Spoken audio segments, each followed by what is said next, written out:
Hai semuanya, Assalamualaikum warahmatullahi wabarakatuh. Terima kasih yang udah klik video ini dan selamat datang kembali di channel aku. Oke, untuk video kali ini, karena kemarin-kemarin itu horor terus, jadi di video kali ini aku akan membahas tentang psikopat lagi, dimana psikopat kali ini itu adalah wanita, lebih tepatnya seorang ibu yang membunuh beberapa orang untuk menyelamatkan anak-anaknya. Buat kalian yang mau tahu nih kisah lengkapnya, langsung aja kita mulai ke ceritanya. Kali ini aku akan menceritakan psikopat wanita seperti yang aku bilang tadi pas opening. Jadi, psikopat wanita kita kali ini itu bernama Leonarda Cianciulli.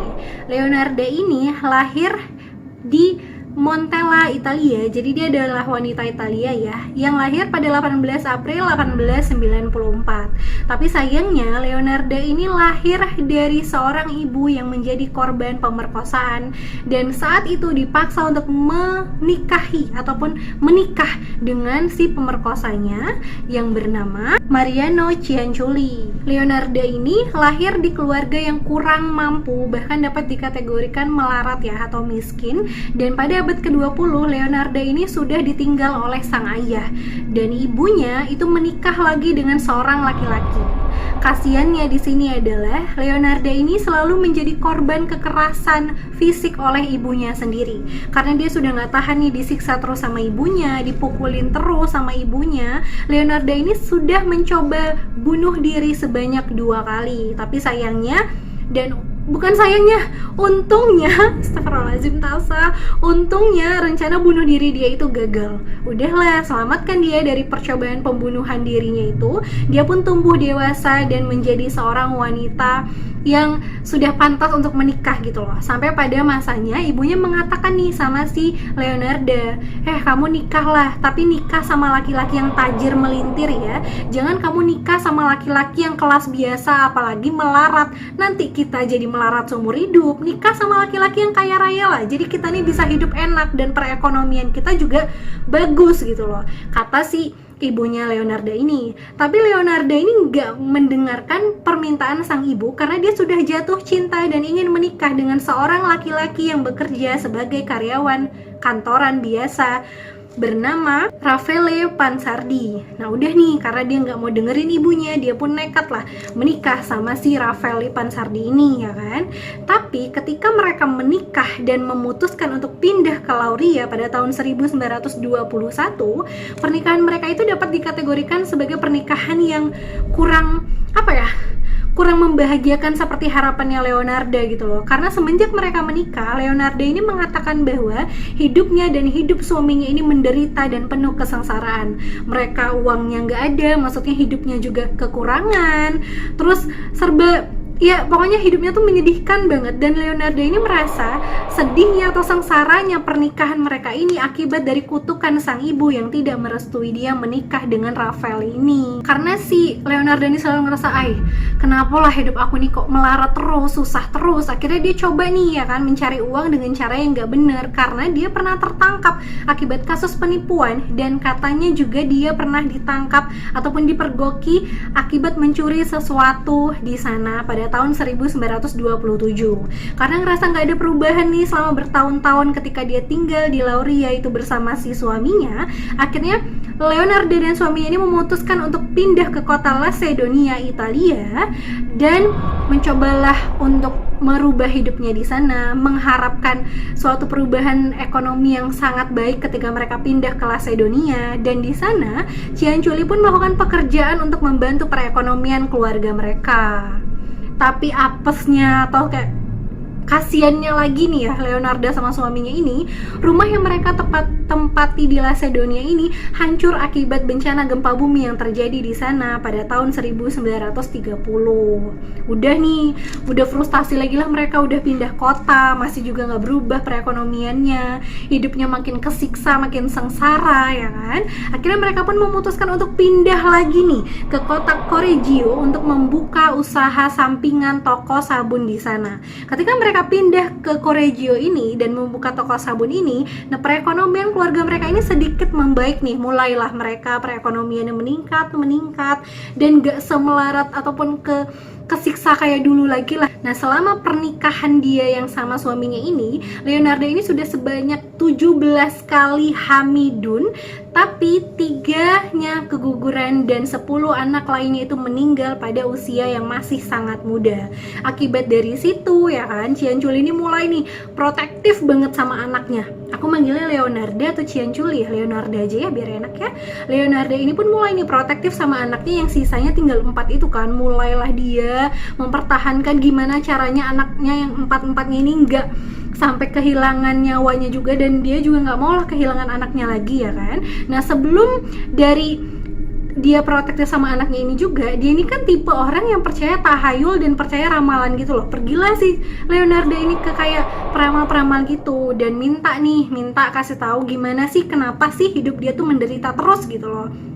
Dan akhirnya peramal itu mengatakan bahwa kamu itu semenjak menikah dengan suami kamu yang tidak direstui orang tua kamu itu, anak-anak kamu itu akan meninggal di usia muda.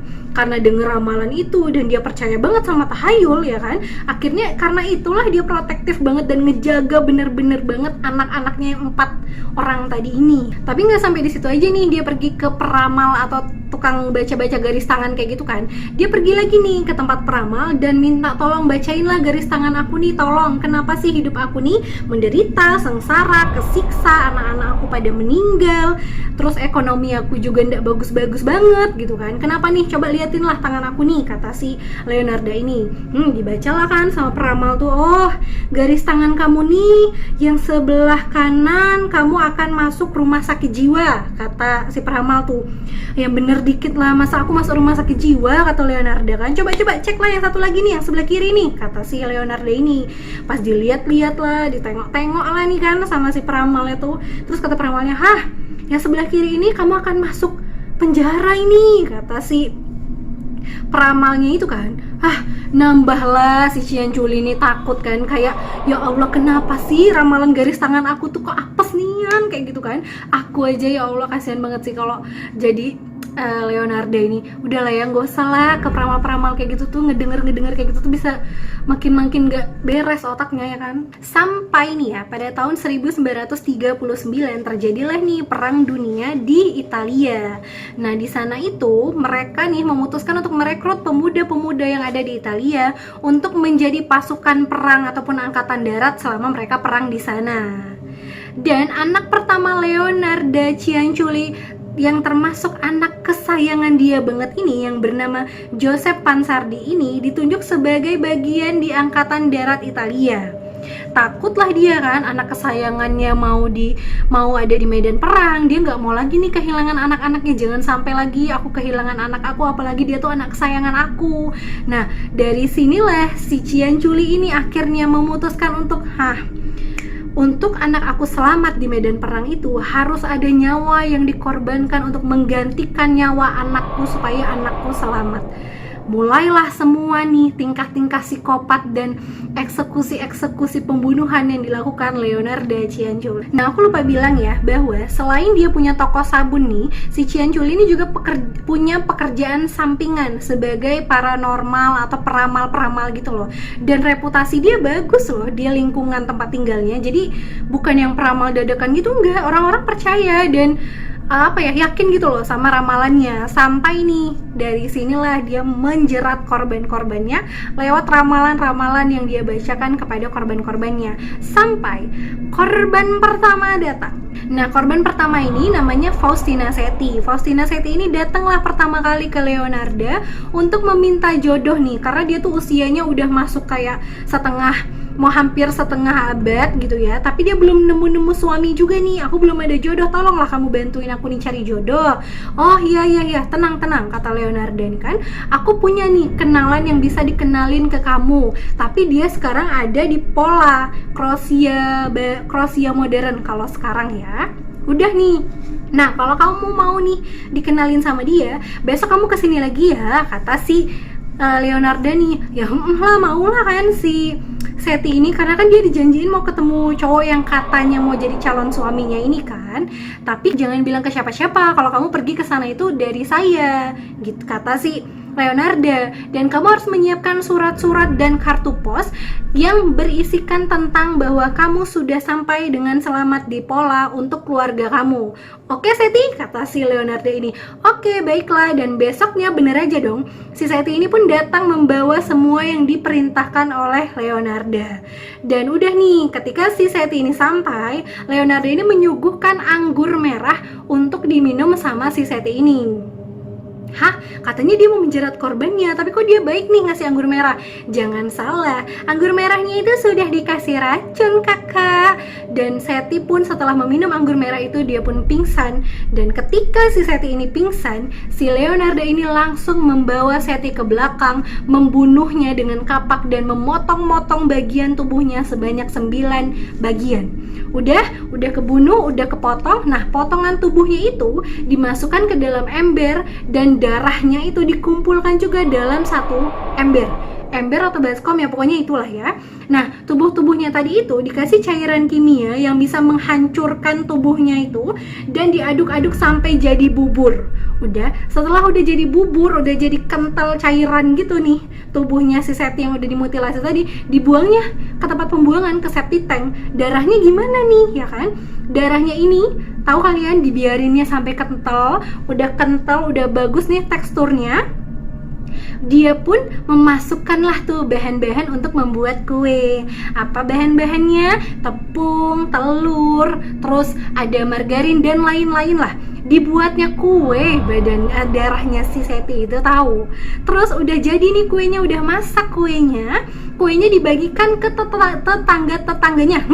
Ya Allah, ke tetangga-tetangganya dan ke anak kesayangannya si Joseph tadi. Tetangga-tetangganya nggak tahu aja kalau kue yang dimakan itu tuh darah manusia. Terus lanjut, nggak cuma satu korban aja, lanjut ke korban yang kedua. Nah, korban yang kedua ini namanya Francesca Coafi. Tapi Francesca Coafi ini datang ke Leonarda bukan minta jodoh kayak sebelumnya. Dia meminta dicarikan pekerjaan sama si Leonarda ini. Kita manggilnya Coafi ya dari sekarang ya.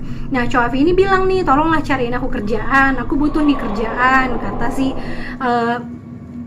Coafi ini. Oh iya, kata si Leonarda, tenang, aku bisa nih cariin kamu kerjaan. Kebetulan aku ada nih kerjaan buat kamu, katanya kan. Ada nih satu sekolah khusus perempuan yang membutuhkan seorang kayak guru atau perawat di sana. Lokasinya tuh di Italia Utara, katanya kayak gitu. Tapi ya templatenya sama nih dengan si Seti tadi. Kamu siapin surat ya, siapin kartu pos untuk temen kamu, bilang kamu sudah di sana dengan selamat, dan jangan bilang ke siapa-siapa kalau kamu tahu berita pekerjaan ini dari saya.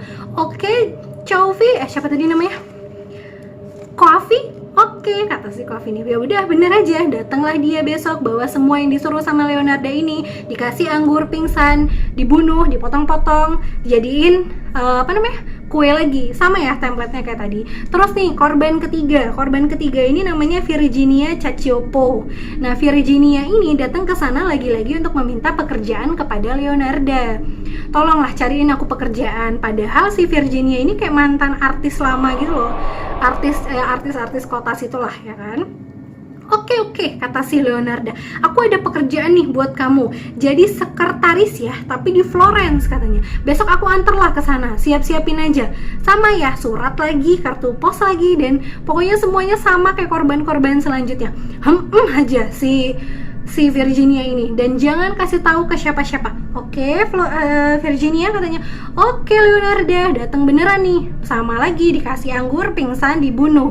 Tapi kali ini mayatnya si Virginia ini tidak dijadikan kue karena si Leonarda ini merasa badannya Virginia ini putih, mulus, besar ya kan. Badan Virginia ini tidak cocok dijadikan kue, tapi lebih cocok dijadikan sabun, kata si Leonarda kayak gitu. Coba lah ya, maksudnya dia ngelihat badan orang tuh bukannya gimana, malah cocok jadi eksperimen dia buat kue sama sabun gitu loh. Kayak kreatifnya tuh bener-bener di luar batas gak sih ya kan. Udah nih dipotong-potong segala macem, badannya, tubuhnya si Virginia itu dilelehkan lah dengan cairan kimia. Udah dilelehin, ditambah-tambahin lagi lah cairan kimia apa-apa, dikasih pengharum, dikasih pewangi apa aja lah, dibentuk jadi sabun, dipotong-potong jadi sabun, dibagiin lagi ke tetangga-tetangganya. Ya Allah, Leonarda. Nah, Terus dari mana nih, ya kan? Dari mana akhirnya semuanya terungkap? Jadi ceritanya Virginia ini punya adik ipar kan. Adik ipar dia ini sadar nih kalau kok si Virginia kok nggak pernah kelihatan, hilang dia. Dan dia inget betul bahwa dia melihat Virginia ini terakhir kali terlihat hidup ketika dia berada di rumah Leonarda Cianciulli. Akibat dari kesaksian dan pernyataan si adik iparnya Virginia ini, polisi pun langsung datang nih ke rumahnya Leonarda dan bertujuan untuk menangkap langsung lah si Leonarda Cianciulli ini. Tapi Leonarda ini nggak mau ngaku nih. Dia bilang, "Enggak pak, bukan saya pelakunya. Saya tidak membunuh Virginia pak. Orang saya aja nggak tahu. Memang si Virginia ini ada kesini, tapi bukan sama saya. Dia kehilangan nyawanya. Bukan saya pak, bukan saya," kata si Leonarda ini. Ya udahlah, karena polisi waktu itu belum sempat punya bukti banget ya untuk menuduh si Leonarda ini, akhirnya polisi pindah target nih. Yang awalnya curiga sama Leonarda Cianciulli, polisi pun memutuskan untuk menangkap anaknya si Joseph Pansardi, maksud aku, maaf ya salah. Nah udah nih, ditangkaplah anaknya karena polisi yakin nih, oh bisa jadi si Joseph ini nih yang ngebunuh, karena dilihat-lihat badan si Joseph ini besar kan, kekar, dan punya tenaga yang kuat untuk membunuh wanita-wanita yang hilang di sana.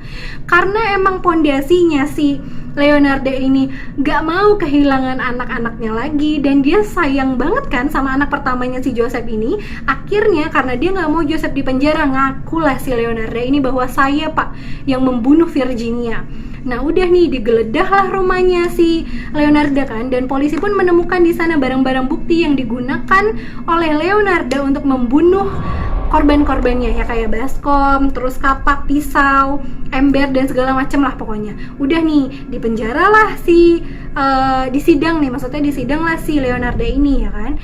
Terus udah kayak gitu, Leonarda ini pun dijatuhi hukuman penjara 30 tahun penjara dan masa rehabilitasi selama 3 tahun di rumah sakit jiwa.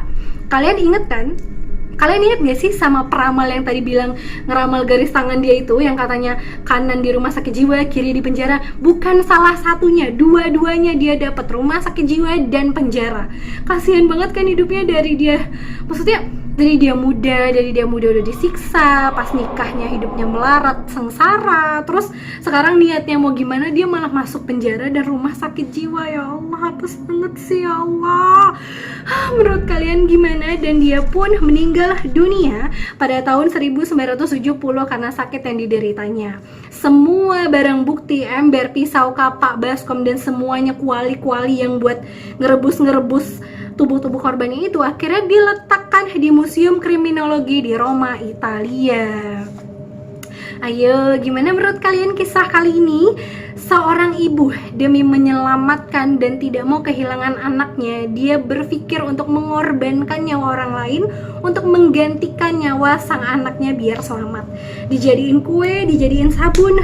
Sungguh kreatifnya, ya Allah. Menurut kalian gimana? Komen di bawah ya. Oke, segitu dulu videonya. Semoga ada pelajarannya. Memang sih ya, kasih seorang ibu tuh kayak nggak bisa dibaca akan melakukan apa aja untuk anaknya. Tapi kalau kayak gini kan jatuhnya merugikan orang lain dan membuat kesiksa diri sendiri, ya kan? Oke, terima kasih yang udah nonton videonya sampai habis. Jangan lupa like videonya kalau kalian suka, komen di bawah ide-ide video dan saran lainnya.